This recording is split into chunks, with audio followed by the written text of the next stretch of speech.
네, 울릉도 하면 오징어 떠오르시겠지만 요즘은 전기차가 부쩍 회자된다고 합니다.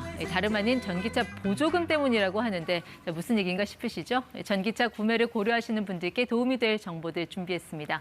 김동영 KDI 전문연구원 나오셨습니다. 네, 연구원님 안녕하세요. 안녕하세요. 제가 노래도 띄우고 운도 뗐으니까 바로 여쭤볼게요. 이 전기차와 울릉도 이게 무슨 관계랍니까? 네, 많은 분들이 알고 계시겠지만 전기차 보급 확대를 위해서 정부가 매년 보조금을 지급을 하는데요. 네. 이 경북 울릉도에 가장 많은 전기차 보조금이 배정되었기 때문입니다. 지자체마다 다 좀 차이가 있나 본데 네네. 한번 좀 표로 좀 확인하면서 이야기 들어볼까요? 네, 지역별 전기차 최대 보조금이 이렇게 나와 있는데요. 최대 보조금이라고 표현한 것은 국고보조금과 지자체 보조금이 합한 수치이기 때문입니다. 네.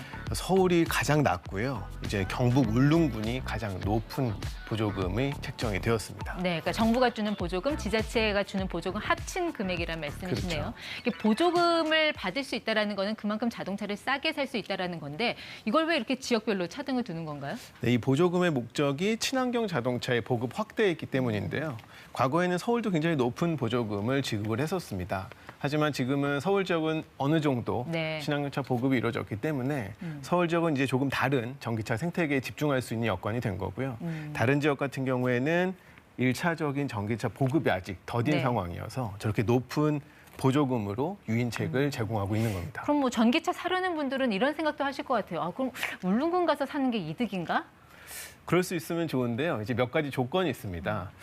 지자체마다 다르긴 하지만 울릉군을 예로 들어보면 보조금을 신청하기 30일 전에 울릉도에 거주를 하고 있어야 되고요. 네. 주소지가 있어야 되고 보조금을 받은 이후에는 네. 2년간 울릉군 내에서 운행을 해야 됩니다. 예. 팔고 싶더라도 지역을 벗어날 수가 없는 의무가 있고 팔게 되면 법이 정한 퍼센트에 의해서 환수를 당하게 됩니다. 네, 그러니까 어느 정도 그 요건이 다 정해져 그렇죠. 있다는 말씀이시군요. 맞습니다. 자, 이 보조금이요.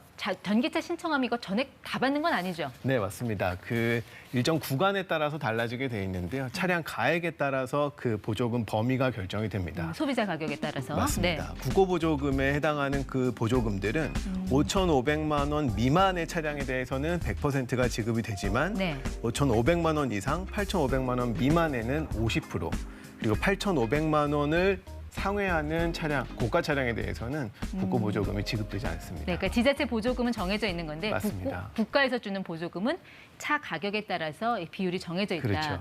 이게 작년하고 비교해 보니까 좀 달라졌네요. 500만 원씩 내려온 것 같은데요. 맞습니다. 작년에는 6천만 원이 기준이었습니다. 하지만 이제는 대당 기준도 낮아졌거든요. 네. 대당도 800만 원에서 700만 원으로 줄어드는 이러한 변화들이 발생을 했는데 이것은 이제 한 대에 들어가는 어떤 보조금을 높여주기보다는 그 저변을 네. 넓히기 위한 하나의 정책적 방향이라 할 수 있습니다. 그럼 이 보조금에 따라서 또 신차 가격이 달라질 수도 있겠네요. 네, 작년에도 모델 Y, 테슬라 모델 Y 네. 같은 경우에 6천만 원 기준이어서 5,999만 원짜리 차가 나왔었거든요. 100%다 받기 위해서 보조금을. 맞습니다. 네. 올해도 그런 일이 나타났는데요. 이 폴스타가 출시한 폴스타2가 네. 5,450만 원에 출시가 되었습니다. 폴스타 2, 그러니까 스웨덴 자동차 회사 말씀하시는 거예요? 맞습니다. 우리가 흔히 알고 있는 볼보 자동차인데요. 볼보 자동차가 이제 중국의 모 회사가 바뀌면서 네. 이 전기차 특화된 브랜드로 만든 회사가 폴스타고 거기에서 만든 차가 폴스타2입니다. 네, 이 폴스타 2 전액 받는다고 했는데 꼭 전액 받지 않더라도 올해 전기차 풍년이라고 할 만큼 여러 차종이 출시가 되는 것 같은데 어떤 것 좀 주목해서 보고 계세요? 맞습니다. 너무 많은 좋은 차들이 있어서 사실 어느 하나 나쁘다고 할 수는 없는데요. 일단 폴스타의 폴스타2 네. 그리고 기아 자동차의 신형 니로 EV 그리고 현대 아이오닉 6가 여러 측면에서 주목을 좀 받고 있습니다. 아직 출시는 안 된 거죠? 기아하고 현대. 맞습니다. 자동차는? 폴스타 같은 네. 경우에는 출시 예정인데 사전 예약을 진행을 했고요. 일주일 만에 목표한 4,000대가 모두 매진되는 그러한 네. 결과를 토했고요. 기아나 현대는 아직 출시되지는 않았습니다. 기아는 상반기 출시 예정이라고 전해 들었습니다. 네, 물론 가격도 중요하지만 이게 1회 충전에서 얼마를 갈 것인지 연비나 성능도 많이들 따지는데 그런 연비, 이제 전비라고 해야 될까요? 이거 좀 개선이 됐습니까? 많이들 개선이 됐습니다. 과거에는 400km 넘는 차가 그렇게 많지 않았는데요. 이제는 우리가 보고 있는 이런 차들은 모두 400km 이상을 갈 수가 있고요. 네. 1회 충전에. 아이오닉 같은 경우에는 정확히 알려진 바는 없으나 500km 이상이라는 이야기들이 많이 들리고 있습니다. 네. 그리고 현대가 출시하는 다른 GV70 전기차 같은 경우에는 18분 만에 80%의 충전을 가져올 수 있을 정도로 네. 어떤 충전 효율들도 굉장히 개선되고 있는 상황들입니다. 근데 문제는 이제 출고 시기잖아요. 지금 신청해도 뭐 한 1년 기다린다고 하던데 맞나요? 네, 맞습니다. 굉장히 이 전기차가 수요가 밀려 있고요. 게다가 코로나19로 인한 수요들이 침체돼 있다가 네. 갑자기 회복이 되면서 공급 부족들도 많이 나타나고 있는데요. 네. 대표적인 것이 이제 반도체 그리고 배터리의 공급 부족입니다. 그러다 보니까 언제 인수받을지 모르는 그런 네. 상황에서 일단 보조금 신청에 대한 수요는 계속해서 늘어가고 있는 상황입니다. 그 보조금도 예산이 정해져 있는 거라서 이거 소진되면은 또 내 순서 안 오는 거 아니에요? 그래서 더 맞습니다. 먼저 신청하는 거 아닙니까? 네, 맞습니다. 예산도 정해져 있고 시기도 정해져 있죠. 그래서 지금 신청하시는 분들은 네. 내년을 기약하고 신청하시는 분들도 있다고 합니다. 그래서 우리가 이걸 좀 알기 위해서는 이 보조금 신청 절차를 한번 짚고 넘어갈 필요가 네. 있는데요. 일반적으로 대리점에 가면 다 해줍니다. 거기에서 다 알아서 진행을 해주지만 그러니까 보조금 신청은 개인이 하는 게 아니라 자동차 회사에서 알아서 해주는 거죠? 맞습니다. 네. 하지만 그래도 우리가 전략을 잘 세우려면 이렇게 차를 받기 어려운 시점에 어느 정도의 전략을 수립하기 위해서는 절차를 알고 있어야 하는데요.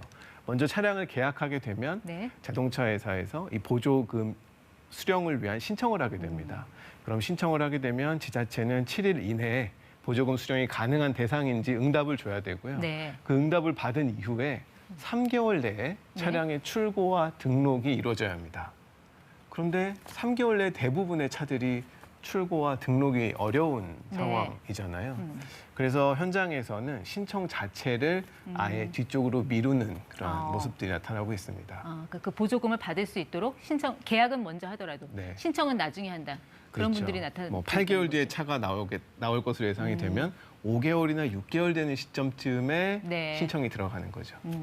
그 말씀을 들어보니까 그럼 전기차는 오늘 사는 게 가장 싸다 이 말이 뭐 틀린 것 같진 않네요.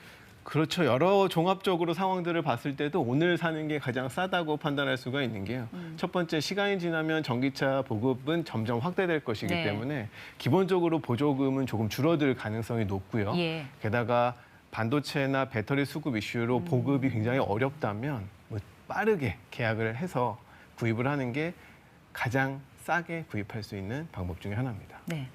충전 걱정은 안 해도 되나요? 이게 어쨌든 전기차를 사면 그래도 내 집 앞, 이 주차 공간에서 좀 편하게 충전할 수 있는 그런 상상을 하시는데 네. 아직까지는 상황이 좀 요원하지 않습니까? 맞습니다. 이 인프라 문제가 있는데요. 이제 인프라 문제도 하드웨어적인 측면하고 소프트웨어적인 측면으로 나눠서 살펴볼 필요는 있을 것 같습니다.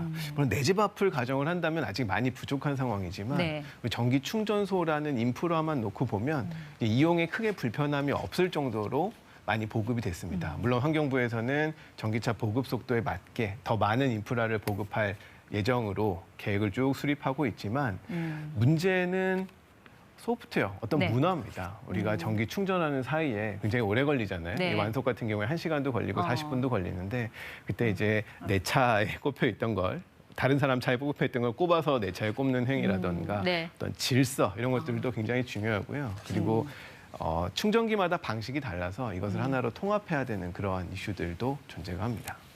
아직까지 이 내연기관차와 달리 전기차는 이게 축적된 기술이 많지 않은 시장이니까 소비자 입장에서도 뭐 가격이라든지 안전성 문제, 사후 관리까지 여러 가지를 좀 고려해서 선택을 하는 게 좋을 것 같습니다.